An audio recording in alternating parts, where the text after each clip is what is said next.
Let's jump to the story. They've certainly got a plan in place. New York Post reports media suddenly changes its tune on calling Kamala Harris the border czar despite giving her the title. See, if you read this, you're going to be like, oh, provide me the context. And the context is the media called Kamala Harris the border czar because she was put in charge of the immigration crisis. And then when everyone calls her the border czar, the media today says she was never the border czar. You're all just a bunch of crazy right wingers insulting this poor woman because they're gaslighting. But don't worry, we bring receipts. Why Republicans keep calling Kamala Harris the border czar? The misleading phrase is meant to underscore one of the thorniest issues in her portfolio, immigration. Yeah, blah, blah, blah. And then they say, but perhaps no phrase has been deployed more than this one, border czar. They mentioned Matt Gaetz.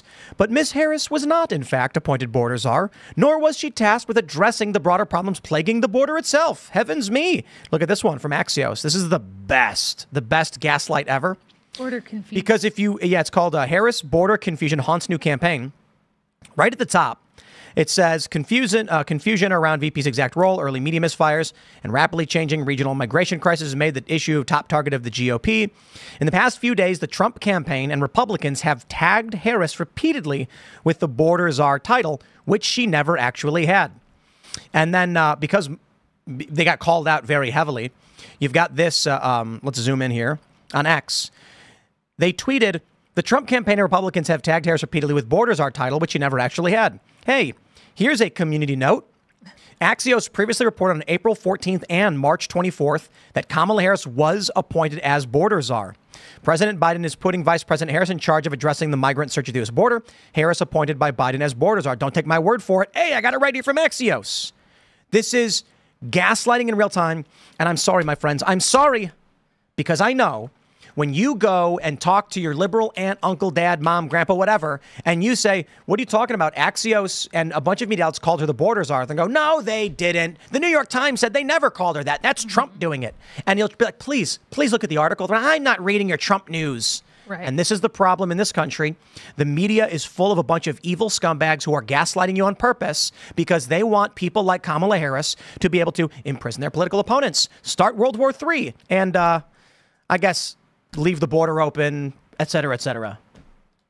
Yeah, they don't want to be honest at all. And I also think this is sort of the realignment under the new regime. Like everyone has to get behind Kamala Harris now. You saw how quickly Democrats in Congress and the governor sort of coalesced. And now it's the media's turn. They're going to do whatever they can to protect her because I guess Trump is a terrible threat. Think about how defensive the media, the corporate press across the board, ABC, NPR, even Fox News. Actually, I'll give Fox News a pass on this one. Talking about Joe Biden's cognitive incapability. The media was like, they're cheap fakes. They're not real. They're lying. They're far right. And then the moment they decided to replace Biden, the media on a dime went, Biden is sick. Not Cuomo, but you had, probably Cuomo, but on Jake Tapper. You had CNN being like, what's wrong with Joe Biden's brain? Here he is saying these things. And you're like, wow, all of a sudden they're being honest. That's weird. And then as soon as they get Kamala in, they all go, okay, and now we're going to lie again. Yeah. It's just narrative creation. But if you guys remember 2016, Hillary Clinton was extremely unlikable as well. And she had a really long, really sketchy track record. And the media just lied constantly about her. And people, I think, forget this. She won the popular vote. And we have a little bit of a problem, which is that women are now the largest single voting bloc. They're like 52% of voters or something like that. And I've seen tons of stuff on X from women saying, it's not that I like Kamala or not. It's not that she's a woman. It's that I'm a woman. So I'm voting for her. We need to vote for her. No matter. It's the same thing with Hillary. They're all sharing that vice presidential debate with Kamala and Pence, where she goes, I'm speaking. I'm speaking. Excuse me, I'm speaking. Because they told her to do that. They told her to get any moment where he tries to interrupt and say, I'm speaking, because they're targeting feminist, liberal women to go, ooh, you go, Kamala. We got to get Tulsi Gabbard. Let's get her on the show. Let's get her involved. We need her to debate Kamala, which if Kamala will step up to the plate. We got to call in the special forces once again. Tulsi Gabbard put her in her place in the last election cycle in 2020. It was so embarrassing for Kamala. She got no delegates after that. It halted her campaign's momentum, if there was any to begin with. I also think Kamala does get easily flustered. I mean, you've seen this in interviews. We've seen this when she was on the debate stage with other, when she was vying for the Democratic nomination in 2020. And so, she is probably going to debate Trump unless she declines, which I think would make her look weak. Yeah. So it will be interesting because I don't know that she's going to be able to pull the same, like, I am speaking, you're interrupting me, because Trump has really evolved. We saw that with the Biden debate. I mean, he just let Biden sort of go and meet his own verbal demise there. Right. And he was very precise in when he interjected. I think Kamala Harris doesn't have what it takes to take on, Trump or Vance, really. Let's just send it to Tulsi Gabbard. This is 2019. Bring the conversation back to the broken criminal justice system that is disproportionately negatively impacting Black and brown people all across this country today. Now, Senator Harris says she's proud of her record as a prosecutor and that she'll be a prosecutor president, but I'm deeply concerned about this record. There are too many examples to cite, but she put over 1,500 people in jail for marijuana violations and then laughed about it when she was asked if she ever smoked marijuana. She blocked evidence. She blocked evidence that would have freed an innocent man from death row until the courts forced her to do so. She kept people in prison beyond their sentences to use them as cheap labor for the state of California. And she fought to keep cash bail system in place that impacts poor people in the worst kind of way. And that's 50 seconds, not 4 minutes. Right. But I want to clarify. There were people who were in prison beyond their sentence because they were using them to fight wildfires. It's not just cheap labor. It is slavery, slave labor to fight wildfires, putting their lives at risk. That's what Tulsi Gabbard was referencing. Yeah, they're not stamping, vehicle license plates or something. They're being forced to fight wildfires.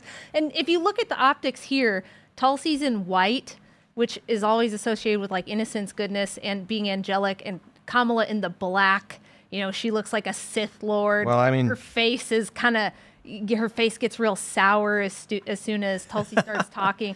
I don't know how she would hold up to kind of the treatment that Trump gave Hillary. Do you guys remember the debates? Oh yeah, I rewatched it. In jail. Yeah, it was so awesome. It was a clown show. Like, he would not stop interrupting. That's why I didn't vote for him. Me too. He really soured people's I think that's true for a lot of people, but I think, again, he's evolved since then. I think he is even more precise in his debating ability. And Kamala Harris, again, she's running as like, I'm the prosecutor and he's a bad guy and he's a felon. You are now opening the door to criticism of your record, which was already a problem when you were running in the first place, not just from conservative people, but progressives. Progressives looked at her record and said, you're a bad person, and nothing about that changed. This is the problem, though, is that they protected her from debating anyone in the Democratic Party that wanted the job. So she hasn't had to face anyone like Tulsi Gabbard or like Robert Kennedy Jr. or even Buttigieg, who probably would get behind his vice president because he's in her cabinet. But before, like in 2020, he would have been up on stage. Oh, behind his vice president. Those are the people that don't have the stigma. They don't have the Trump stigma that would just put her in her place. And they need that debate. Dude, it's absolutely wild that there's no chance Kamala could have ever won any primary. She barely won her Senate race. Was it Senate race, right, in California, against a Republican in California? And the only reason she is now being set up to be the nominee for president is because of political posturing. Installation, violation of democratic process. Isn't it wild that the party that's been, freaking out about Trump being a fascist and he's a threat to democracy is like installing a candidate with no democratic process? Literal communism. This is what communism is. They claim to have elections, right, and then the party appoints the nominee, and then they have an election. My favorite thing about these communist countries is like the person who gets to play the Potemkin rival. It's, like North Korea, some guy shows up and he's like, it's like they come out for the debate and then they're like, Kim Jong-un, why should we vote for you? And he's like, because I'm your supreme leader. Yeah. But what about your rival? What have you to say? He's got a point. Yeah. He is pretty awesome. Yeah. I might vote for him too. Yeah. I don't even know why I'm running. That's where we're at right now with the Democratic Party. They don't want up. I mean, they've always had the superdelegates. Yeah. They've always basically said if we can't, they can throw a wrench in the works and appoint whoever they want. And at first it was a facade, But then Bernie Sanders mounted a real grassroots effort that they could not control. So they said, how about we just don't have primaries? And here we are. Yeah. If Kamala wins and people choose to support a party, now, I want to say we're seeing a lot of pushback from activists on the left. It's not just Black Lives Matter. There's posts all over Reddit from activist forums saying, how are we supposed to vote for a party that has appointed an unpopular candidate? And especially many of these leftists are like, the Democratic Party, without a nominating process, put a cop, prosecutor as their nominee. I won't support that. I'm hoping that they lose because of this, because if they end up winning, and they could win via shadow campaign, then the future is going to be special political elite appointees arguing with each other, and the American people have nothing to do with it. There would be, if that were to happen and the Democratic Party somehow won with an unpopular candidate, there would be a lot of citizens that would be very angry and pushing back against that. Not just the Republicans, like you mentioned, Black Lives Matter, they have 1 million followers on Twitter. God knows how many of them feel this way. All these other people that feel like they were wrong and slighted by not being able to democratically select their candidate would have a lot to say about it. You know, it's fascinating to me that I go on Facebook and I'm looking at all these like random people, and they're saying that voting for Kamala proves they're not in a cult. No joke. Like the comments are like, people are really upset that we're lining up behind the pro-democracy candidate, and they're like, that's because Trump supporters are in a cult. And I'm like, there was a primary. Ron DeSantis, Vivek Ramaswamy, Nikki Haley all challenged Trump, and there was a popular vote for Trump. You guys just put Kamala Harris in front of the room and then said, march behind us or else. And they went, okay. Yeah, blindly trust the party. At the last minute when there's really nothing that can be done about it. There's not even time to challenge it. Right, especially since they're talking about having their virtual roll call ahead of the convention. So the convention will just be a pep rally for presumably Kamala. That brings up the question, why is the DNC convention past the middle of August when it's always in July? They plan the whole thing. That's what I think. Yep. Maybe. I also think that the Democratic Party, like the DNC as an operation, is really bad and staffed by not bright people. I mean, they really should have had at least 1, 2, 3 interns checking what the state laws were for this when they scheduled this convention 2 years out. They knew they could just rewrite it. That's basically what they're doing, right? What was it? Was it Ohio that you had to get them on the ballot by a certain day? And they're like, oh, it's okay. We'll just change it. Yeah. So suddenly we can just... And I can't remember what the provision was, but the lawmakers in Ohio were like, fine, you can vote to change it, but we want whatever this provision is. And the Democrats in Ohio were like, no. They had a path to change it. Instead, they were just like, go back to the DNC and change again. I mean, the DNC never has had any respect for voters, in my opinion. Look at the way they rearranged primaries this year, right? They said, forget you guys, New Hampshire. We don't care about anything. South Carolina is going first. And they'll claim it's because it, better represents America, theoretically. But really, it's because Joe Biden performed better in South Carolina than he did in New Hampshire. And they're just going to continue to push this narrative that they are doing this for the people because we believe in you. We're all together, when actually it's just sort of gaming the system to try and achieve whatever end they think they deserve. I just looked up. Oh, go ahead. When the DNC was formed, it was 1848, right after the Civil War. No, 1848 is well before the Civil War. Am I getting something wrong? I thought it was yes, 41 to 45. The Civil War was 61 to 65. 61 to 65. Yeah, and there were the Democratic Republicans, and there were actually many different parties, but then it basically broke down into the Republicans and the Democrats, basically around this social disorder, civil strife, I should say. And then since then, it's basically been two parties because the Civil War never ended. Well, let me clarify what that means. After the Civil War, we had Reconstruction, and there was a very, let's say, delicate peace that the South surrendered. In fact, after the South surrendered, there was still fighting. Since then, you have had conflict between the two parties as basically to simplify everything, you can always reduce it to its historical point. But since then, we've had two parties. And there was, I always mix the year up. I think it was 1876, where the president was chosen by appointment. Democrats and Republicans got together and said, okay, another civil war is about to break out. There's contested electors in some states. What do we do? And they said, okay, how about this? In exchange for ending Reconstruction, we will allow you guys to appoint a certain candidate, and then we'll just call it square. And since then, it's been Democrats versus Republicans. Except Teddy Roosevelt had the Bull Moose Party, I don't know what year, 12, something like that. But he that was the ticket he ran on? Yeah, he ran on a third party ticket and won. Oh, okay, Bull Moose Party. Yeah. Which that is testament to a cult of personality there. Teddy was quite a man. A warrior. Did he kill a bear or something? I don't know. I hope he so. did. That's like the theoretical origin of the teddy bear. Yeah, they like strapped a baby bear to a tree and then he shot it or something. Well, didn't no. he I don't know about that one. Didn't they also attempt to assassinate him and he just like finished his? Oh, while he was on stage after he was shot, he kept talking. Yeah. Teddy Roosevelt. Yeah.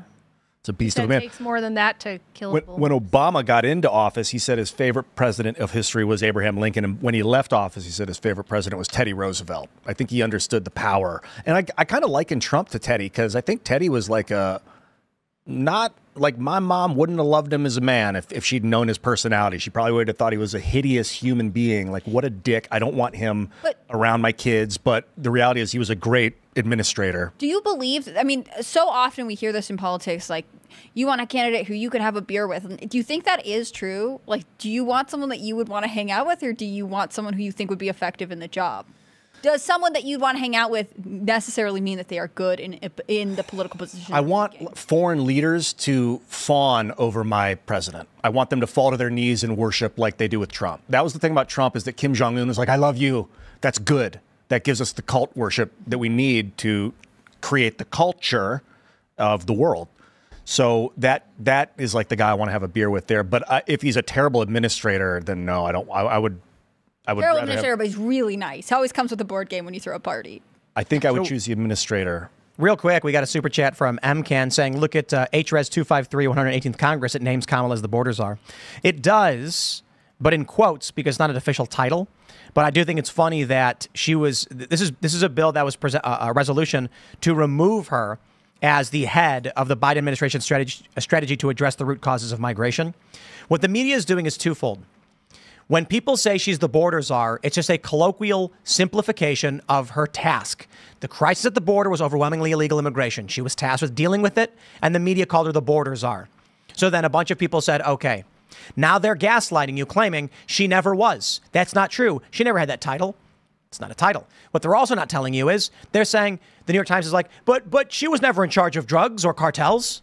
Right. She was in charge of what the crisis was in the moment, which was caravan after caravan and mass illegal immigration. They're gaslighting in two different ways. Yeah.